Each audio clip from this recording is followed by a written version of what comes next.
তো নমস্কার বন্ধুরা, আজকে আবারও চলে এসেছি তোমাদের কাছে একটা ছোট্ট ব্লগ নিয়ে।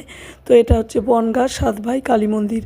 তো কালী মন্দিরটা দেখো, অসম্ভব ভিড়। বাইরে সব পুজোর জিনিসপত্র বিক্রি হচ্ছে। তো এই দেখো, আমি পুজোর জিনিস কিনে মায়ের মন্দিরের ভেতরে ঢুকেই পড়লাম। তো মায়ের মূর্তিটাও একটু দেখিয়ে দিলাম, যদিও ভিডিও করতে দিচ্ছিল না, ক্যামেরাবন্দি করতে দিচ্ছিল না। অনেক কষ্ট করে করলাম একটু পারমিশন নিয়ে। আর এই যে দেখো, সব লাইনে দাঁড়িয়ে আছে পুজো দেবে বলে। আর এখানে সত্যি খুব ভালো লাগছে এসে। আর এটা হচ্ছে একটা বট গাছ, যেখানে সবাই ঢেলা বাঁধে, মানে ঢিল বাঁধে, যার যা মনস্কামনা থাকে। আবার মনস্কামনা পূর্ণ হলে ঢিল খুলে দিয়ে যায়। তো এটাও ঘুরিয়ে দেখিয়ে দিলাম। আর অসম্ভব ভিড় হয়েছে। আর এখানে বেশ কিছু সাধু ফকির এরাও সব রয়েছে, এটাও দেখিয়ে দিলাম। তো এটা জানুয়ারি মাসেই হয়, পৌষ সংক্রান্তির মেলা এটা। এখানে মেলাও হয়েছে, অনেক বড় মেলা।